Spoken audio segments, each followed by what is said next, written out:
করছে দর্শক, যেমনটি দেখতে পাচ্ছেন একজন কোরআন পড়েছিল এবং উনাকে কোরআন পড়ানোর কারণে কিন্তু প্রকাশ্যে কিন্তু মানুষ মারধর করছে দর্শক, যেমনটি দেখতে পাচ্ছেন। কোরআন পড়েছেন কেন, কোরআন পড়েছেন কেন, কারণটা বলেন। আমাদের পবিত্র আল কোরআন এটাকে পুড়ছে, দেখেন কিভাবে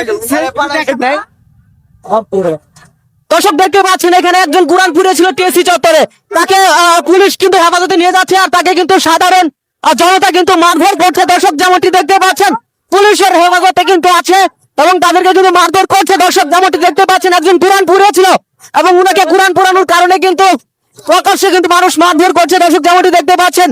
এবং শাহবাগ থানার পুলিশ কিন্তু তাদেরকে নিয়ে যাচ্ছে দর্শক, আর সেই কিন্তু প্রকাশ্যে কোরআন পড়েছে।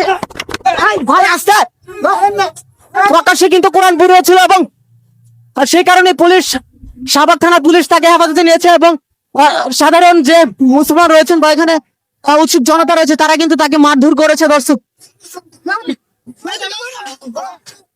দর্শক দেখতে পাচ্ছেন পরিস্থিতি বিপাকে চলে গিয়েছে। পুলিশ তাকে হেফাজতে নিয়েছে। একজন যুবক সে কিন্তু প্রকাশ্যে টিএসসি চত্বরে কোরআন পড়েছে, তাকে কিন্তু প্রকাশ্যে সাধারণ মানুষ মারধর করছে দর্শক, নারায় তাকবীর দিয়ে কিন্তু তাকে মারধর করছে দর্শক, যেমনটি দেখতে পাচ্ছেন।